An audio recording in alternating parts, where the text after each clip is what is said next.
You could say the story of Romeo and Juliet is about two teenagers who are rash and immature. The kids marry secretly, but after he kills someone in a fight, the boy is sent away, and in order to be together, they hatch a plan that ends tragically in both their deaths. Or you could say, during adolescence, brain maturation continues in the frontoparietal systems and within the superior temporal sulcus, with high demands on the executive systems and the interplay between cognitive and emotion-related processes. This is perfectly good talk for the research paper I borrowed it from, but it's not so good if you're trying to communicate with lay people, or even with a scientist in a whole other field. For good communication to take place, we have to be accurate, but we also have to be clear and vivid. Alda has developed an innovative approach to communication training called the Alda method. The Alda method helps people open up and be more present with their audiences. He began to realize what was possible on the award-winning television series Scientific American Frontiers, where he interviewed hundreds of scientists. He discovered they were able to communicate more openly and freely when he was able to draw them into a more conversational approach. My objective was to understand what they were telling me. That's all I wanted to do. When the show was over, I thought, how could we help scientists get to this connection that we had with their audience if they didn't have somebody like me pulling it out of them or interacting with them? So I thought, how about if we try to teach them to interact with the audience the same way they were interacting with me?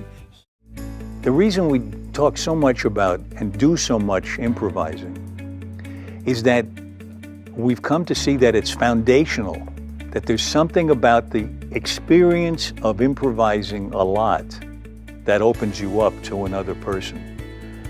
What these games do is put you in contact with the other person you're playing with, so that then when you turn to somebody else, you fall into contact with them in a very personal way. There's an intimate relationship between the two of you.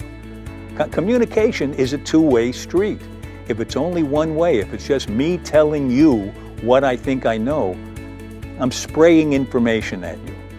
But I want to get you engaged. I want you to hear it. I want you to remember it. Alan drew on that experience and over 50 years as an actor to create a new kind of communication training. This approach uses acting and improvisation techniques to help scientists connect with each other and with their audience. In 2009, he helped found the Alda Center for Communicating Science at Stony Brook University. Since then, the Alda Center has trained thousands of scientists and medical professionals all over the world. Here's what scientists are saying about their training. It's been fantastic. I had incredibly high expectations and they've been exceeded. If we don't get the communication right, if there's miscommunication, or if people don't understand what we're saying because we're using too much jargon, then the ramifications are hugely serious and significant. I thought I knew just about everything about communication, and it turns out I didn't. I've learned a lot. It should not be that you do science and then you do communication. They're both part of the same thing. There's no science without communication. How could there be? It starts with idea generation, which is communication with yourself and others. Communication should be taught to every single scientist at all phases of their work. And I think we could help achieve that.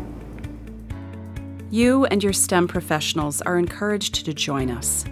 It will forever change how you communicate in both your professional life and your personal life. It would be a real pleasure to work with you and your team. As your success grows, it's a win-win for everyone.